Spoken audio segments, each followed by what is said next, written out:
sur ce plateau. Les invités travaillent justement en tant que bénévoles au sein de plusieurs associations.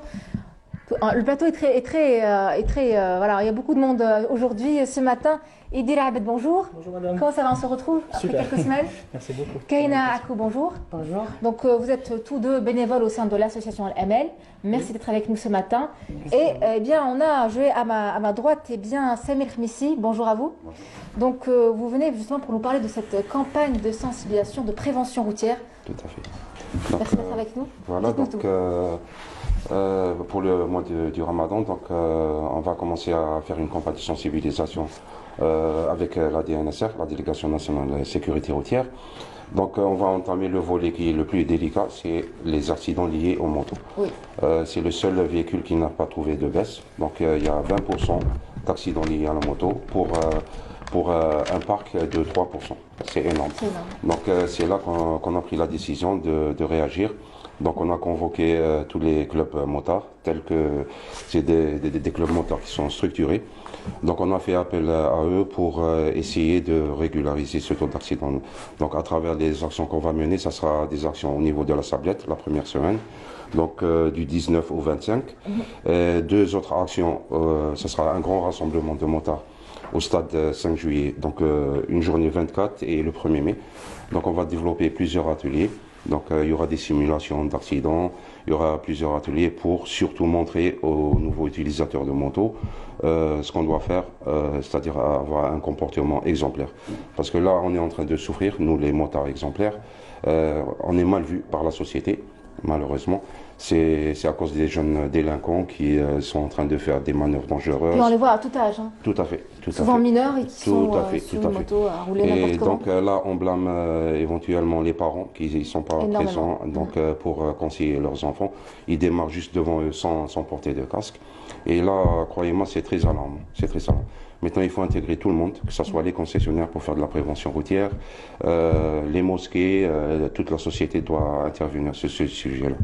Donc, et puis, généralement, quelques minutes, quelques heures même avant le ftour, on a un taux d'accident, un taux de mortalité malheureusement qui est en hausse, notamment en cette période de mois de Ramadan. Enfin, ça commencera demain ou après-demain, on ne sait pas encore. Et donc, qu'est-ce que vous avez envie de dire à ces gens-là qui nous regardent, aux gens qui nous regardent ce matin? Vous savez, moi personnellement, j'ai peur à chaque week-end de consulter la page Facebook. On se retrouve toujours avec un taux de mortalité élevé. Presque chaque week-end, je dirais, c'est la folie. Les week-ends en particulier ou toute la semaine? Non, je parle des week-ends. En particulier. Des week-ends, c'est la majorité des utilisateurs de moto. Donc on prend les autoroutes pour faire des exhibitions qu'il ne faut pas. Oui. Et on se retrouve à chaque fois avec des morts. Donc avec le directeur de la DNSR, M. Ahmed Naït Hossein, on a accentué sur ce volet. Déjà, on a, à travers une réunion qu'on a établie récemment, donc on a convoqué tous les clubs motards, déjà pour essayer de donner la bonne image, ça c'est de 1. Et de 2, on va essayer d'encadrer ces jeunes, c'est-à-dire essayer de développer cette thématique pour essayer d'agir et en même temps développer certaines idées pour essayer de réduire ce taux d'accident. Très bien. Alors, Idil Abed ainsi que Kaina Akou, ça va toujours? Super bien. Alors, vous êtes bénévole au sein de l'association Al-Amel. Est-ce que vous aussi vous activez dans ce sens-là? Prévention, sensibilisation?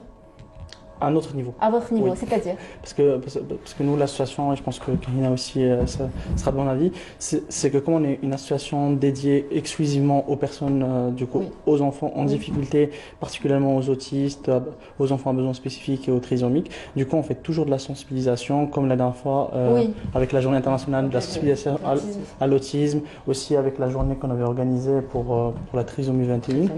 Voilà. Mais j'ai envie de dire que certains syndicats, vous avez du mal contre ces richesses, il n'y a pas de souci. En tout cas, suite à certains accidents, bien des gens se retrouvent peut-être chez vous. Exactement. Et Karina peut-être pourra nous parler un peu plus de ça. Concernant du coup les enfants qu'on reçoit, c'est vrai que voilà. C'est des enfants en difficulté mentale, oui. Des enfants hyperactifs. Donc l'association les prend en charge et prend en charge aussi les parents. Oui. Donc c'est des enfants hyperactifs, handicapés et on organise des journées portes ouvertes pour sensibiliser déjà les gens, pour connaître l'handicap Et c'est d'accompagner, donc accompagner à ces enfants aux besoins spécifiques. Alors, bien, vous avez tout un programme également de solidarité pour ce mois de Ramadan. Oui. Est-ce que vous pouvez nous en dire un peu plus? Oui, alors concernant du coup le programme, en fait on a intitulé ça 1, 2, 3 Solidarité. Oui. Pour la deuxième année consécutive, on essaye d'élargir un peu le spectre, on va dire, de nos distributions. Ce qu'il faut savoir, c'est qu'on active énormément sur le volet social. Du coup, on organise tout au long de l'année en fait plusieurs campagnes, du coup, que ce soit pour la distribution de denrées alimentaires, que ce soit pour les coups fins du Ramadan. Et là, bien sûr, avec l'arrivée du Ramadan, ça va là, on essaie d'accentuer, on va dire, nos distributions. On prévoit comme l'année dernière de faire une distribution sur 1200 familles. On insiste juste sur un point, c'est qu'on essaye toujours de privilégier les familles qui sont inscrites à notre niveau. Du coup, parfois, c'est des familles qui ont 2, 3 enfants trisomiques, autistes, à besoins spécifiques, IMC. Du coup, on essaie vraiment de mettre la lumière, on va dire, sur ces familles-là, de les aider au maximum. Super, merci. Eh bien, Idil Abed, avant de poursuivre justement cette discussion importante, cette discussion fort sympathique avec vous, je vous invite à suivre ce reportage réalisé au niveau du marché de fruits et légumes à Ali Mellah à Alger. Les questions de prix et de consommation, un sujet signé Leila Benricha. Je vous propose de le regarder, on revient juste après. À l'approche du Ramadan, les foyers algériens et les commerces se préparent chacun à sa façon pour accueillir et bien profiter du mois sacré. Au marché Ali Mellah, malgré la grande disponibilité des différents produits, allant du nécessaire au facultatif, le flux de la clientèle reste timide par rapport aux années passées. فهمتي على حسب الطالب فهمتي على حسب الطالب على حسب الطالب والمشاريع كاين ما كاش شويه ماشي كيما هو ماشي كيما وش هو السبب اللي ماشي كيما هو الغلاء بزاف الغلاء بزاف القدره الشرائيه ولا القدره الشرائيه المواطن تنقصت شويه ماشي كيما هو. Afin de relever les senteurs et les saveurs des plats ramadanesques, il est primordial de faire un tour chez Djemel, l'épicier du marché, connu depuis des années pour ses préparations d'épices à l'ancienne et même innovantes.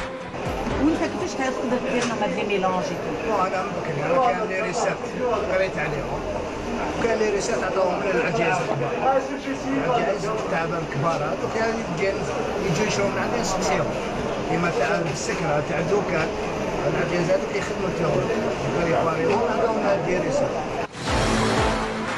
Devant la cherté de la vie et la flambée des prix de tous les produits alimentaires, on a du mal à remplir son couffin ramadanesque.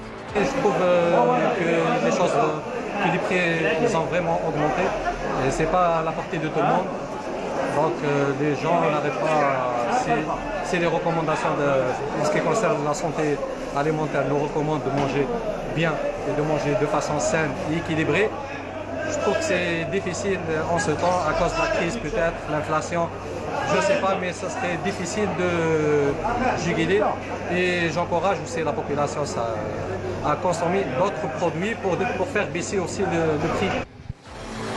Entre surconsommation et gaspillage, le Ramadan reste une belle période d'opportunité commerciale à laquelle le citoyen est activement responsable. Moi, je suis pour que les gens retrouvent les anciennes habitudes de nos ancêtres et qu'ils mangent de façon saine et pas trop, qu'ils se basent sur des choses bien. Et Ramadan, on a un problème, il y a le problème de surconsommation et on est un peuple qui gaspille beaucoup. Donc ça, c'est pas bien aussi. Il faut consommer avec modération et manger beaucoup de légumes, beaucoup de fruits de saison. Les fruits de saison ne coûtent pas cher en général. Donc on peut mélanger, même le jus, on peut mélanger les légumes et les fruits. Et faire un mélange de jus de légumes et de fruits. Malgré les difficultés financières des ménages, le mois de Ramadan est pour les Algériens un mois de piété et de partage par excellence. Sahar Ramadankom.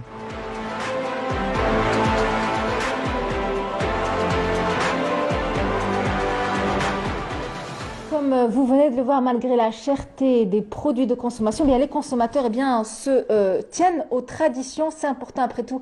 C'est le mois sacré de Ramadan et surtout que l'année dernière, ça s'est fait de manière très archaïque. On n'a pas pu fêter comme il se doit cette année. On compte rectifier le tir. Abed Idil ainsi que Kahina Akou, vous êtes dans le milieu associatif. est-ce que vous trouvez les moyens nécessaires pour porter aide et assistance aux gens, aux plus démunis, aux gens dans le besoin? Malgré la difficulté, c'est vrai qu'on trouve toujours les moyens, oui. En fait, on essaie toujours voilà, de vulgariser nos actions à travers les réseaux sociaux et on va dire que c'est notre canal de diffusion le plus important. Et on arrive toujours à trouver des gens. Là, on est au début de la campagne, du coup, on vient de lancer la campagne pour les koufans du Ramadan qu'on a intitulé 1, 2, 3 Solidarité. Du coup, on fait appel à travers votre média pour essayer voilà, d'avoir à la fois des bénévoles et aussi des denrées alimentaires. Parce que c'est vrai que voilà, c'est très important, quoi. Oui, c'est très important. Donc on lance un appel. Toute aide est la bienvenue pour aider ces gens. Aidez-nous à aider ces gens, ces familles dans le besoin, par des produits de première nécessité, café, lait en poudre, toute aide est la bienvenue. Donc on lance un appel, aidez-nous à partager et à aider ces familles dans le besoin. Donc voilà, aidez-les à aider les plus démunis. À soulager déjà ces familles. Vous ressentez une détresse sociale? Oui, oui. Beaucoup. Oui, beaucoup. Avec le confinement, ça a été... C'est pénible pour eux, gérer les enfants malades et subvenir aux besoins des enfants, c'est pas évident. Alors, vous travaillez avec les bénévoles de l'association, donc habituels, ou vous avez justement d'autres bénévoles qui sont ajoutés à votre effectif? Les deux. Les deux, oui. Nous avons du coup une équipe, on va dire, de tout horizon, quoi, qui aide à l'association tout au long de l'année. Mais pour des actions comme ça, bien précis, spécifiques, du coup, on fait toujours appel à des bénévoles supplémentaires. Parce que vu le travail supplémentaire qui nous est demandé, en fait, on a toujours besoin de bénévoles. Du coup, même pour les gens peut-être qui se demandent est-ce qu'ils peuvent intégrer l'association, est-ce qu'ils peuvent nous aider, ce serait avec grand plaisir. Super. Et l'association, elle est ouverte vraiment à tout le monde. En fait, vous avez notre Facebook, Club Espoir Équestre. Éventuellement, en fait, voilà, vous pouvez nous écrire un message. Exactement, on est partout sur les médias. Alors, malheureusement, bien, le mois de Ramadan est synonyme de gaspillage. Alors, ce n'est pas de votre ressort de sensibiliser, prévenir contre le gaspillage alimentaire en ce mois de Ramadan. Mais est-ce que toute cette nourriture que nous jetons, ce ne serait pas mieux peut-être de la récolter et de la redistribuer aux gens dans le besoin? Tout à fait. À travers votre association, c'est peut-être une branche que vous n'avez pas encore exploitée? Tout à fait. Non, mais après, c'est pas qu'on n'a pas déjà exploité. En fait, il y a déjà des gens en fait, qui essayent voilà, Est-ce que vous travaillez avec eux? Avec les ménages, oui. Avec les ménages, oui. Du coup, pareil, si vous voyez que vous avez des denrées alimentaires supérieures à votre consommation, bien sûr, il vaut mieux la donner. Toutes les portes des associations, je pense, sont ouvertes et vous allez en faire profiter, vous allez faire profiter d'autres personnes. Et c'est pour ça que, voilà, profiter de ce mois de solidarité, de ce mois du Ramadan, c'est voilà, de faire ça. De donner. L'esprit de solidarité, donc 1, 2, 3, solidarité, c'est votre action. Racontez-nous encore concrètement, qu'est-ce qui va se faire au niveau des koufins? Pour les koufins, à donner aux plus démunis. Moi, j'ai envie de donner, je m'adresse à vous. Exactement. Directement? Exactement, directement. Notre association est située en plein au milieu du parc zoologique de Ben Aknoun, par l'entrée de l'ITFC. Du coup, vous pouvez avoir nos coordonnées via notre page Facebook, Club Espoir Équestre. Oui. Du coup, vous pouvez en fait ramener des denrées alimentaires. Nous, on privilégie directement les produits de première nécessité, comme on avait dit Karina tout à l'heure. Du coup, que ce soit de l'huile, du sucre, des pâtes, voilà, les produits de base pour aider ces ménages en fait à affronter le mois du Ramadan. Du coup, voilà, un paquet de pâtes peut faire la différence. Oui. Du coup, il faut pas se dire que peut-être voilà, j'ai pas les moyens pour donner et tout. Franchement, c'est les ménages, on va dire, les plus modestes, c'est les personnes, on va dire, qui donnent le plus. Qui donnent le plus. Malheureusement. Oui. Merci d'avoir été avec nous. Merci Dila Ben ainsi que Karina Ako. Merci. Donc, je rappelle que vous êtes bénévole au sein de l'association Al-Amal.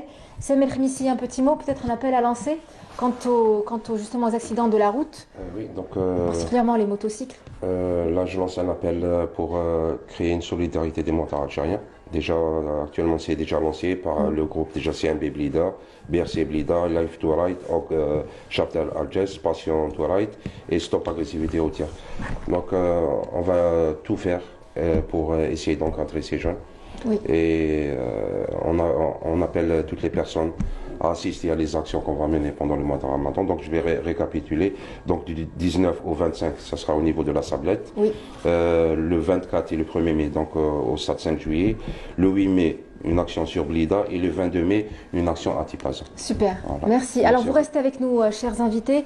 On va parler de l'art, bien direction le pays des tulipes, le royaume des Pays-Bas. Pour retrouver Mohamed Brahimi. Bonjour Mohamed. Bonjour. Vous m'entendez bien?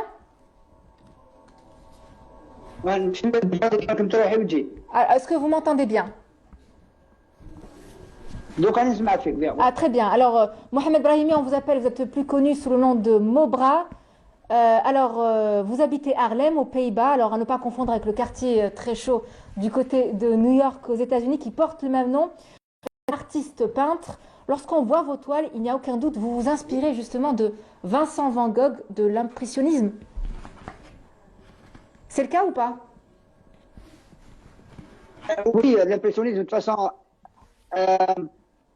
comment je veux dire, la peinture, moi j'ai créé un autre truc. Je veux dire la peinture avec le tissu. Oui.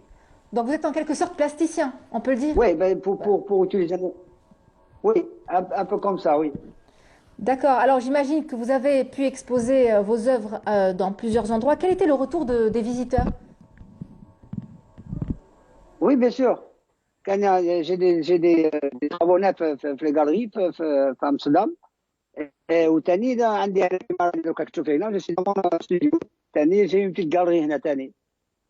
Très bien. Elle s'appelle comment votre galerie?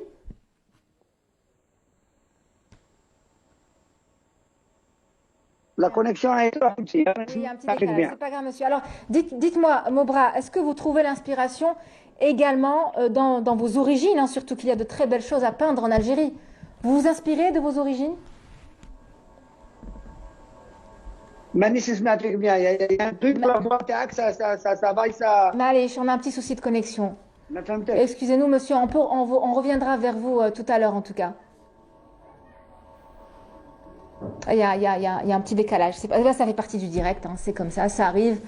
Ça arrive, en tout cas, on a été très content de vous avoir parmi nous, Mohamed Brahimi. Je rappelle que vous êtes artiste peintre, plasticien, que vous étiez du côté de Harlem, donc pas loin d'Amsterdam, aux Pays-Bas. On vous retrouve juste après. Alors, on l'a de nouveau, est-ce que vous nous entendez cette fois-ci? Ah non, là, c'est pas mon bras. Il y a des fois تروحي, oui. Très bien. Alors, dites-nous, est-ce que vous vous inspirez de vos origines qui sont algériennes? Oui, bien sûr, je suis d'origine algérienne. Oui, c'est-à-dire 100%. C'est-à-dire vos peintures. Parlez-nous de vos œuvres, tout simplement. Ah, mes peintures? Oui, dites-nous. Ah, d'accord. Mes peintures, c'est des peintures, c'est un peu tout. C'est la vie, c'est comme que tu fais, c'est Vincent, c'est l'histoire de l'art. Comment je veux dire là? C'est parce que je fais de la sculpture, les peintures, elles sont, comment on dit là? Contemporaines. D'accord. Alors, Mohamed Brahimi, parlez-nous un peu rapidement de notre communauté algérienne installée aux Pays-Bas. On est nombreux à être aux Pays-Bas? Est-ce qu'il y a beaucoup d'Algériens? Non, il n'y a pas beaucoup d'Algériens aux Pays-Bas, non. C'est pas des gens qui m'assoient des ahnaya, c'est des gens, je ne sais pas, là, c'est des immigrés. Mais je sais pas. On va dire qu'ils se fondent dans la masse. D'accord. Alors, comment se passe Ramadan habituellement pour les musulmans installés aux Pays-Bas? Est-ce que vous sentez l'ambiance ramadanesque? Non, je ne connais pas. Ramadan, des copains, c'est tout. En tout cas, merci d'avoir été avec nous, Mohamed Brahimi. Désolé, on s'excuse pour la qualité de la connexion. On va vous faire passer bien toutes vos œuvres tout à l'heure dans quelques instants. Merci d'avoir été avec nous et on vous souhaite un Ramadan Karim. Au revoir. Au revoir. Abad Didier, vous n'êtes pas retenu de rire. C'est vrai qu'il n'y a pas beaucoup d'Algériens aux Pays-Bas. Oui, mais ça fait toujours plaisir en fait. Exactement. Je pense qu'il est vraiment toi chez Bled, comme on dit. J'imagine. Alors, Abadidil, je rappelle que vous êtes membre de l'association ML ainsi que Karina Akou. Merci d'avoir été avec nous. Merci à vous. Samir Khmissi, merci d'avoir été avec nous également. Un dernier mot peut-être? Faites attention. Vigilance. Vigilance. Respecter le code de la route. La route, ce n'est pas un circuit. Oui. On partage tous la route ensemble. Surtout, faites attention aux piétons. Et le grand message, c'est pour les jeunes. portez votre casque, ne mettez pas votre vie en danger. Moi, personnellement, j'ai une mère handicapée qui a été percutée par un véhicule. Et j'aime pas que les gens ressentent ce qu'on est en train de ressentir. Forcément. Et on devrait rendre le casque obligatoire. Ça a été le cas à un moment donné, mais là, on sent un relâchement. Exactement. Donc, c'est pour cela qu'on est en train de multiplier nos actions et faire appel aux autorités pour réellement passer à une répression pour sauver ces gens. Ah bah, il faut sanctionner. On est pour la sanction, pour le bien de tout le monde. Merci d'avoir été avec nous, Samer Khmissi. Je rappelle que vous êtes membre de l'association Stop Agressivité Routière et que vous menez toute une campagne pour la sécurité routière. Oui. Merci à vous également. Eh bien, je vous laisse en compagnie de ce beau montage de peinture de notre artiste qu'on a eu l'occasion de retrouver via Skype, Mohamed Brahimi. Regardez.